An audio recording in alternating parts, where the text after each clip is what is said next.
بسم اللہ الرحمن الرحیم۔ آج میں اس ویڈیو کے اندر اللہ تعالیٰ کے ناموں میں سے اللہ کا جو نام العلیم ہے اس کا معنی اور اس کے خواص اور مستند عاملین حضرات کے بتائے ہوئے چند مجرب اعمال بتاؤں گا۔ یہ میں پہلے بتا چکا ہوں کہ اسماء الحسنی تمام کے تمام اسم اعظم ہیں اور ان کے پڑھنے کا طریقہ کیا ہے، اور پھر اللہ تعالیٰ کے ناموں میں سے کسی نام کا وظیفہ کرنا ہے تو کیسے کرنا ہے، اس پر بھی ویڈیو بنا چکا ہوں کہ اسماء الحسنی پڑھنے کے احادیث کے اندر کیا فضائل آئے ہیں۔ اس کا لنک ڈسکرپشن کے اندر دے دوں گا، وہ ضرور سن لیں۔ مختصر طور پر اتنا سمجھ لیں کہ اسماء الحسنی میں سے اگر کوئی کسی بھی نام کو لے کر کے اس کا وظیفہ کرے اور اس کا عامل بن جائے تو وہ اسم اس کے لیے اسم اعظم بن جاتا ہے۔ اس کے ذریعے سے وہ جو بھی دعا کرے گا اللہ تعالیٰ اس کی دعا قبول فرمائیں گے۔ اس میں بہتر یہ ہوتا ہے کہ اپنے نام کے ساتھ اللہ تعالیٰ کے ناموں میں سے کسی نام کو منتخب کر کے اس کا وظیفہ کرے، کیونکہ اس کے فائدے اور اثرات زیادہ ہوتے ہیں۔ تفصیل میں جانے سے پہلے آپ سے درخواست ہے کہ اگر میرا یوٹیوب چینل سبسکرائب نہیں کیا ہے تو اس کو ضرور سبسکرائب کر لیں۔ تو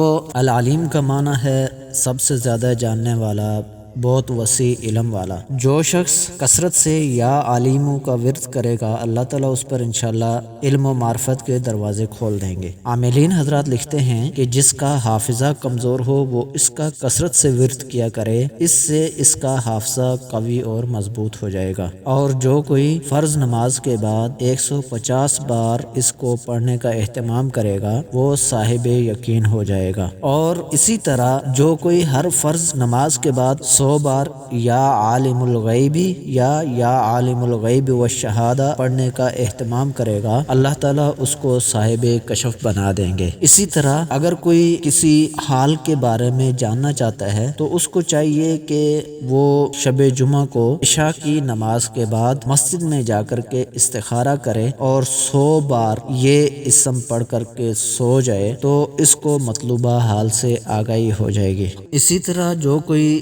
نامعلوم بات یا کام دریافت کرنا چاہتا ہے یا معلوم کرنا چاہتا ہے اس کو چاہیے کہ وہ 2 رکعت نماز پڑھے، پھر کوئی بھی درود شریف، زیادہ بہتر یہ ہے کہ وہ نماز والا درود پڑھ لے، پھر سبحانک لا علم لنا الا ما علمتنا انک انت العلیم الحکیم 70 بار پڑھے، اور اس کے بعد یا علیم علمنی یا خبیر اخبرنی یا مبین بین لی 100 بار پڑھ کر اپنا مطلب تصور کر کے لیٹ جائے۔ اگر نیند آ گئی تو اس خواب میں اس کو اس بات کا علم ہو جائے گا، اور اگر نیند نہ آئے تو وہ اٹھ کر کے کسی مجمع کے اندر چلا جائے، وہاں لوگوں کی باتوں سے بطریق اشارہ معلوم کر لے۔ یہ تھے العلیم کا معنی، اس کے خواص اور اس کے چند مجرب عملیات۔ اللہ تعالیٰ سے دعا ہے کہ اللہ تعالیٰ ہمیں اس کے اوپر عمل کرنے کی توفیق عطا فرمائے۔